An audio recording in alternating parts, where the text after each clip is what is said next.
이스라엘이 출애굽을 할 때 그들의 목표로 가고 있는 가나안 땅. 아, 그러나 그들은 홍해 바다를 건넌 이후에 광야에서 세월을 보낼 수밖에 없는 상황이 되었죠. 광야는 길이 없습니다. 광야는 길을 만들어 가야 하는 그러한 곳이었습니다.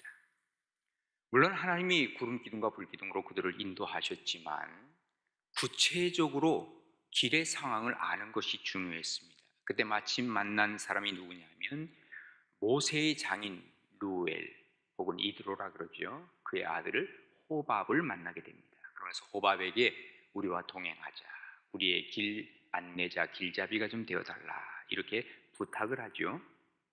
그러면서 지금 당신이 우리와 동행을 할 때 하나님께서 큰 은혜를 주실 것이다 라고 하는 얘기를 하고 있는 것입니다. 과연 하나님과 동행할 때 하나님이 주시는 은혜, 하나님이 주시는 복이 무엇인가 하는 것을 오늘 본문을 통해서 우리가 배우려고 합니다. 그리고 또한 우리 역시 하나님과 동행함으로 하나님이 주시는 은혜를 누리는 우리 가나안의 모든 식구들 다 되어질 수 있기를 간절히 바랍니다. 먼저는 하나님과 동행을 할 때 하나님의 백성이 되는 복을 얻는 것입니다. 오늘 본문 31절과 32절에 보시면 모세가 이르되 청하건대 우리를 떠나지 마소서. 당신은 우리가 광야에서 어떻게 지칠지를 아나니 우리의 눈이 되리이다. 우리와 동행하면 여호와께서 우리에게 복을 내리시는 대로 우리도 당신에게 행하리이다. 지금 가데스 바네아죠. 그곳에서 모세의 처남이 되는 호밥을 만나서 길 안내를 부탁하고 있는 것입니다. 아무튼 중요한 것은 지금 하나님께서 구름 기둥과 불 기둥으로 이스라엘 백성들을 인도하고 계신다는 것입니다. 그런데 왜 하필이면 이 호밥에게 네가 길잡이가 되달라라고 얘기를 했겠습니까? 어떤 사람은 얘기하기를 모세의 불신앙이다. 아니, 하나님이 구름 기둥 불 기둥으로 인도하시면 따라가면 되는데 뭐하러 여기 호밥에게 또 이것을 부탁했느냐 하는 것입니다. 그러나 여러분 한번 생각해 볼 필요가 있습니다. 이것은 모세의 책임감이지 불신앙이 아니라고 하는 얘기입니다. 왜냐하면 하나님께서 인도하시긴 하더라도 그 구체적인 지형과 그리고 환경과 이런 것들을 아는 것은 굉장히 중요한 의미를 갖고 있습니다. 그래서 오늘 성경에 뭐라 그랬냐면 우리가 광야에서 어떻게 어디에서 지칠지 너는 이 동네를 잘 알고 있으니까 우리를 좀 안내해 달라고 하는 부탁을 오늘 성경에서 하고 있는 것입니다. 우리로 이것을 가져온다면 우리도 역시 홍해 바다를 건넌 사람들 아닙니까? 죄의 바다를 건넜습니다. 그래서 하나님을 믿지만 우리는 어디에서 살고 있습니까? 광야에서 살고 있습니다. 그런데 예수님께서 우리에게 하신 말씀이 있습니다. 내가 곧 길이다. 그러면 예수님이 길이니까 아무것도 필요 없잖아요. 길 대신 예수님만 따라가면 되잖아요. 그런데 우리는 신앙생활 하면서 멘토를 요구하기도 하고 또 구체적으로 우리가 어떻게 살아야 할 것인가 하는 것을 경건서적을 보기도 하고 아니 이거 불신앙 아닙니까? 예수님만 따라가면 되는 건데 불신앙이 아닙니다. 지금 주님께서는 동으로 가시냐 서로 가시느냐 분명하게 우리에게 그 길을 제시하십니다. 구름 기둥으로 불 기둥으로 인도하시는 것은 분명합니다. 그러나 구체적인 삶 속에서 내가 멘토를 필요로 하고 또 구체적인 삶에서 내가 어떻게 결단하며 살 것인가 하는 것은 우리가 삶에서 이것을 끌어들여야 할 과제가 있다라고 하는 얘기입니다. 지금 호밥을 요구하는 것이 바로 그것입니다. 불신앙이 아니라 지금 이스라엘 이 300만의 사람을 이끌고 가는 사람으로서의 책임감 있는 행동을 하기 위해서 지금 그와 동행하자고 우리의 길잡이가 되자고 그렇게 부탁을 하고 있는 것입니다. 그런데 거꾸로 얘기해서 호밥에게는 이것이 호기회입니다. 야, 내가 하나님의 백성이 될 수 있는 기회다, 축복이라 그 말입니다. 지금 출애굽을 할 때 자기가 그 속에 포함이 된다고 하면 그는 하나님의 백성이 되는 겁니다. 처음에 애굽에서 출애굽할 때 사람들을 보십시오. 이스라엘 백성들만 나온 것이 아닙니다. 믿음 있는 사람은 다 따라 나왔습니다. 그래서 출애굽기 12장 38절에 보면 수많은 잡족들이 나왔다 그랬습니다. 그리고 양과 소와 심이 많은 가축이 그들과 함께 하였다라고 기록을 하고 있거든요. 뭘 얘기를 하고 있습니까? 지금 어떤 사람이든지 간에 하나님이 가시는 그곳에 함께 동행을 하고 하나님의 백성들과 함께 동행을 하는 그 자체가 축복이 되어서 하나님의 백성이 되는 은혜를 누리게 된다는 것을 여기서 얘기하고 있는 것입니다. 우리가 잘 알듯이 루시라고 하는 여인이 있었습니다. 모함 여인이었죠. 그런데 남편이 죽었습니다. 남편이 죽으면 자기는 모압으로 돌아가 버리면 끝나고 맙니다. 그런데 그가 그의 시어머니 나오미에게 뭐라고 얘기를 합니까? 저는 안 갑니다. 저는 지금 이스라엘 백성들과 함께 하겠습니다. 지금 어머니의 하나님이 내 하나님이고 그리고 어머니의 백성이 내 백성입니다. 나는 지금 하나님의 백성으로 따라가겠습니다. 하나님의 백성이 되는 축복이 바로 뭐냐? 하나님과 동행하겠다라고 하는, 하나님의 백성과 동행하겠다라고 하는 그의 마음이었죠. 결국은 하나님께서 룻에게 큰 은혜와 축복을 주셔서 그 후손들이에서 예수님이 나오게 하셨다는 사실을 우리는 보게 되는 것입니다. 이스라엘은 지금 호밥이 필요합니다. 그런데 호밥은 바로 하나님이 필요한 것입니다. 이게 바로 동행하는 자의 복입니다. 하나님과 동행한다고 하는 것은 같은 마음을 품는다는 것입니다. 같은 생각을 한다는 것입니다. 겉으로는 거룩한 척하고 겉으로는 경건한 척하는데 그 속에서 하나님이 없다라고 하면 하나님이 하시는 말씀에 복종하겠습니까? 아닙니다. 거기에 영성이 있을 수 없습니다. 거기에 하나님의 능력이 있을 수 없습니다. 동행한다라고 하는 이 한 가지 동자, 이것은 주님과 같은 마음을 품는 것이요, 하나님의 백성과 같은 마음을 품는 것입니다. 가끔 가다 보면 자기를 좀 드러내보고 싶어 하는 사람들이 있어요. 그래서 툭툭하는 말과 행동을 가만히 보면 이것은 하나님과 동행하는 모습이 아니라 영성이 없는 것을 봅니다. 하나님과 동행한다고 하는 것은 하나님의 백성과 함께 같이 간다는 것이요, 이것이 바로 믿음의 행위라는 겁니다. 그래서 우리가 하나님과 동행하기 위해서는 딴 거 없습니다. 믿음을 가지고 가는 것입니다. 하나님의 백성들의 공통점은 뭐냐? 공통분모는 예수 그리스도를 믿는 믿음입니다. 그래서 갈라디아서 3장 6절에 보면 아브라함이 하나님을 믿음에 그것을 그에게 의로 정하였다 함과 같으니라. 그런즉 믿음으로 말미암은 자들은 아브라함의 자손인 줄 알지어다 그랬어요. 그러니까 우리가 믿음을 갖게 되면 하나님의 자손, 아브라함의 자손이 되고 아브라함의 자손이 되면 하나님의 백성이 되는 겁니다.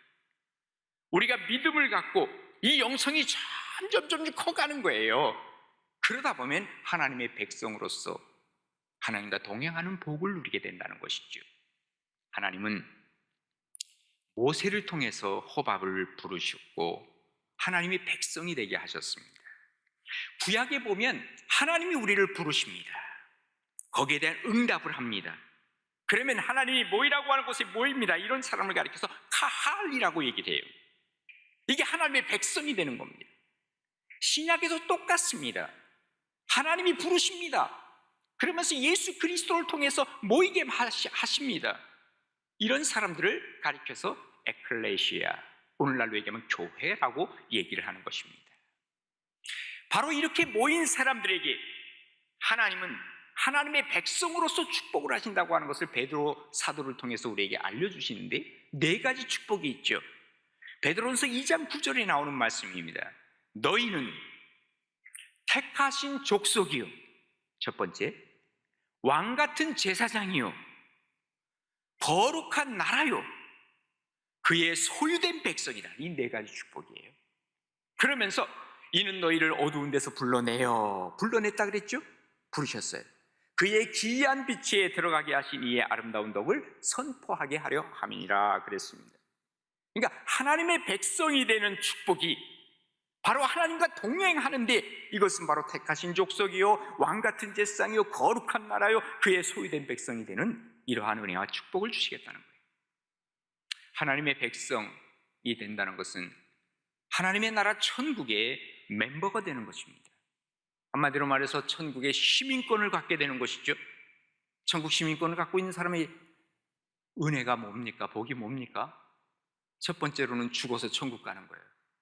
죽어서 천국 못 가면 어떻게 해요? 영생을 해야 되지. 그 다음에 두 번째로 이 땅에 살면서 그 우리 본국에, 천국에 하나님의 보호를 받게 되는 거예요. 이게 큰 축복이라는 것입니다. 그리고 뿐만 아니라 시민권을 받게 되면 시민권으로 외적인 증거뿐만 아니라 내적인 증거가 있어야 돼요. 우리의 내적 증거, 우리의 영성, 우리의 경건, 우리의 거룩함, 이것이 바로 천국 시민권자들, 하나님의 백성이 되는 사람들의 모습이라고 하는 것이죠. 외적 증거와 내적 증거를 다 간직하면서 하나님과 동행함으로 하나님의 백성이 되는 축복이 우리 가나안 교회 모든 성도들에게 주시는 하나님의 은혜가 되기를 간절히 바랍니다.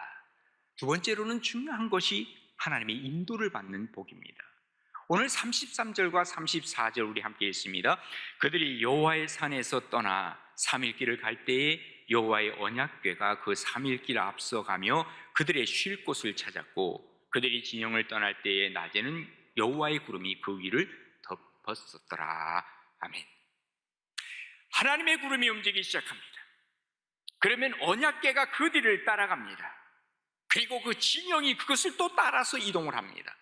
이게 바로 하나님의 인도를 받는 사람들, 하나님과 동행하는 사람들의 모습이라 그 말입니다.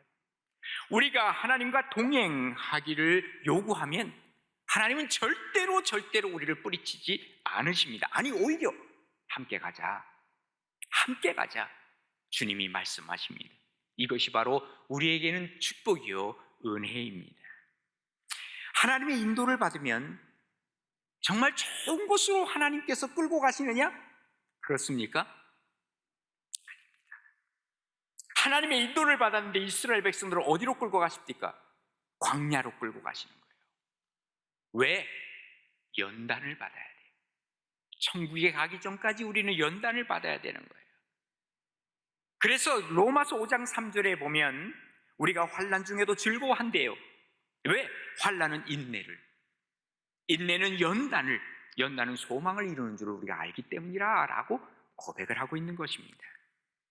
우리가 힘들 때에도 은혜를 받으면 은혜로 이 힘든 일을 이겨내는 거예요. 어릴 때는 사실 그렇게 힘들 게 없어요. 왜? 부모들이 알아서 해주거든. 그러나 내가 성장하고 있다고 하는 증거는 뭐냐면 이제 내가 하나씩 알아서 해야 할 일이 생겨나기 시작하는 거예요. 홍해바다를 건넜습니다. 그때 어려움 속에서 하나님을 만나게 되죠. 뭐예요? 홍해바다가 쭉 갈라지는 것을 경험하는 거예요. 와, 이거 하나님이 하시는 일이네. 광야에서 먹을 것이 없잖아요. 하나님께서는 만나와 메추라기를 주시는 거예요. 길을 하지 못하잖아요.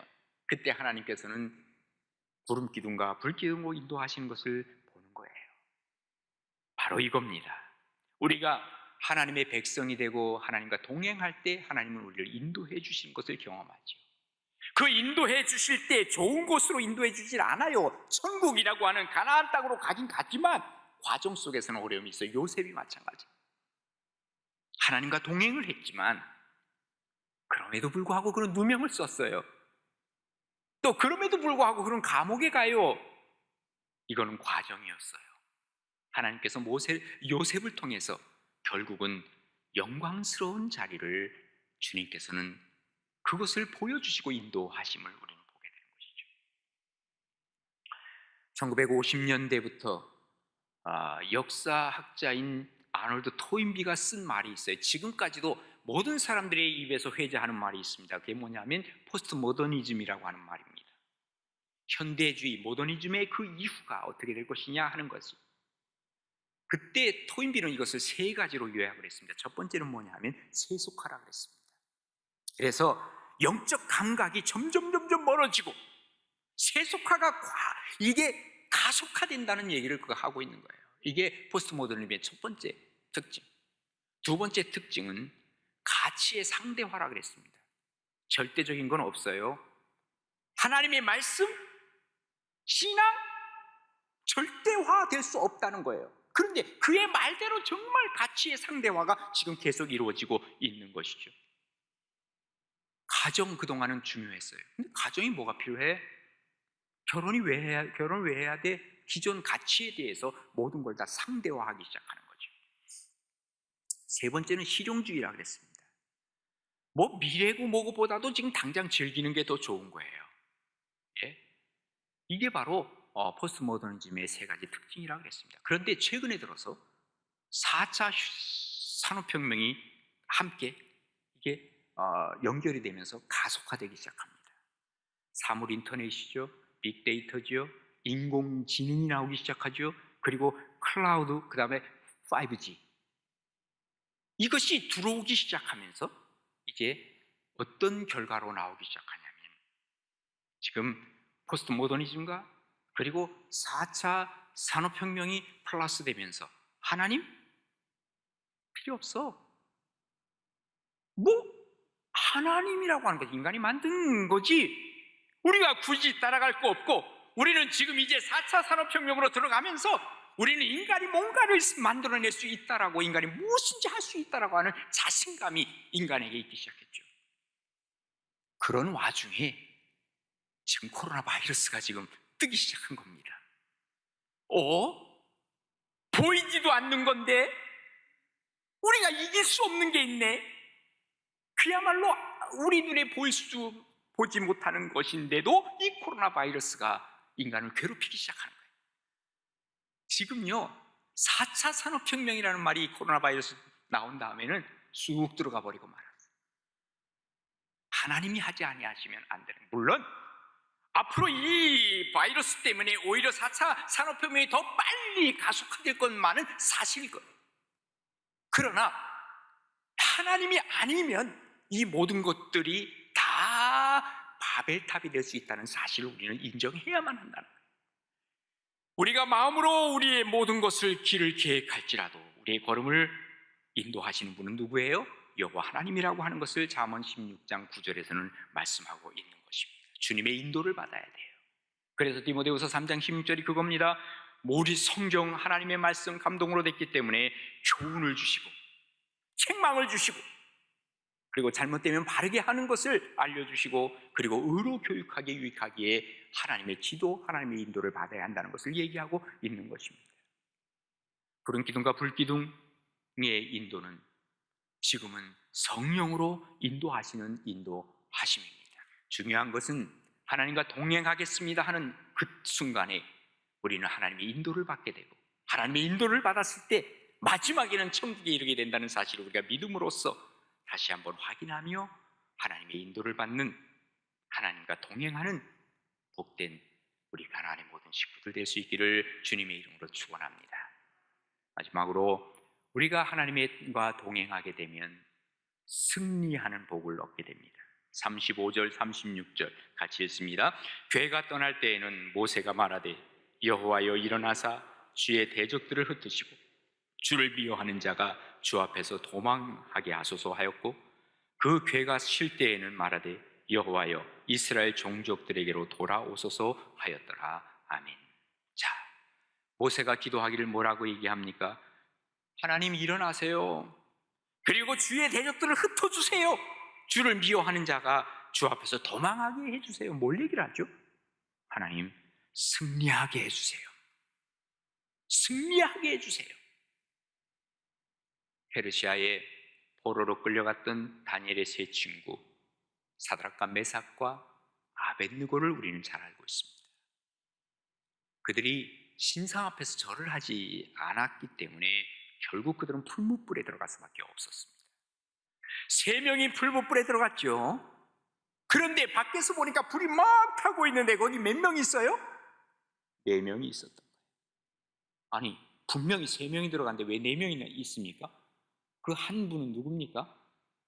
바로 성자 예수 그리스도, 성육신 하시기 전에 우리 하나님이 아니겠습니까? 이게 바로 동행하는 자의 복이에요. 주님과 동행하다 보니까 주님이 그 안에 함께 들어가시고 나중에 보니까 여기에 머리털 하나도 타지 않았다고 말해요. 하나님과 동행할 때 하나님께서는 승리하도록 만드신 하나님의 복이 그들에게 임했다라고 하는 것을 우리에게 알려주고 있는 것입니다. 하나님과 동행할 때 하나님과 함께 걷고 하나님과 함께 움직이고 하나님과 대화하고 교제하고, 그게 하나님과 동행하는 사람의 모습이죠. 대화도 하네? 기도도 안 해? 그러면서 동행한다고요? 하나님의 말씀 말만 동행입니다. 우리가 하나님 앞에 동행했을 때 하나님은 어려울 때 손을 붙잡아 주실 것입니다. 우리가 도저히 손 붙잡고도 갈 수 없을 만한 때가 되면 하나님이 아마도 우리를 업어주실 것입니다. 안아주실 것입니다. 가끔 가다가 주님과 동행한다고 하면서 마치 허수아비랑 걸어가는 것처럼 생각하는 사람들이 있습니다. 아닙니다. 살아계신 하나님과 동행하는 것입니다. 그 길은 결과적으로는 승리의 길임을 믿으시기를 바랍니다. 5년 전에 세상을 떠나신 그 야구 선수가 하나 있어요. 뭐 감독도 하시고 했죠. 아주 유명한 뉴욕 양키스에서 활동을 했던 요기베라라고 하는 야구 선수가 있습니다. 캐쳐죠, 캐쳐. 어느 날이었습니다. 이분도 신앙을 갖고 있는 사람이에요. 그런데 마운드에 자기가 딱 볼 받을 준비를 딱 하고 있는데 상대 선수가 배트를 들고 스윙 연습을 몇 번 휘두르더니 갑자기 자리에 딱 서서 이제 볼을 치려고 하면서 갑자기 십자가를 쭉 긋는 거예요. 자기 앞에. 이 사람이 가라기 올라라고 하는 사람이랍니다. 그런데 요기베라가 그걸 딱 보더니 항의를 한 거예요. 여봐요, 나도 예수를 믿는 사람이요. 제발 이럴 때는 지금 이런 데서 십자가 같은 거 긋지 마시오. 하나님이 누구 편을 들겠어? 당신 편 들겠어? 내 편 들겠어? 좀 하나님을 그렇게 끌어들이려고 하지 말고 하나님을 좀 구경할 수 있도록 좀 멋진 경기를 우리가 합시다. 그런 거예요. 그랬더니 가라기 올라라고 하는 사람이 그 얘기를 듣고 이렇게 얘기를 했답니다. 여보세요, 하나님은 우리의 삶을 구경하기 위해서 관람석에 앉아있기를 제일 싫어하시는 건 몰라요? 하나님은 관람석에 앉아있는 거 싫어해요. 여기서 나와 함께 뛰시는 분이라고요. 그때 요기베라가 그야말로 뒤통수를 맞은 거예요. 예? 자기는 하나님을 그저 관람석에서 구경하게 하고 나는 멋진 경기를 하나님 앞에 보여주겠다라고 하는 생각을 갖고 있었는데 여기 가라기 올라라고 하는 사람은 하나님이 지금 나와 함께 뛰고 있다? 그 이후부터 요기베라가 하나님은 관람석에 앉아 계신 분이 아니구나. 나와 함께 뛰시고 승리케 하시는 분이구나. 이거를 자기가 다시 한번 가슴속에 담게 되었다라고 하는 그런 얘기가 전해지고 있습니다. 하나님과 동행한다고 하는 것은 하나님의 보호를 받는 것이요, 결국은 하나님께서 승리로 인도하신다는 것이지요. 두려워하지 말라, 내가 너와 함께 함이니라. 놀라지 말라, 나는 네 하나님이 됨이라. 내가 너를 굳세게 하리라. 참으로 너를 도와주리라. 참으로 나의 의로운 오른손으로 너를 붙들리라. 이게 바로 하나님과 동행하는 사람의 승리케 하시는 하나님의 능력이라고 하는 것이죠. 이전에 이스라엘의 백인 수상이 6.1 전쟁을 크게 승리케 했죠. 그에게 승리의 비결을 묻습니다. 아니, 어떻게 그 많은 사람을 상대로 해서 이렇게 6일 만에 승리했습니까? 하나님의 명령이었죠. 하나님이 우리와 함께 하시거든요. 끝! 하나님과 동행하는 거예요.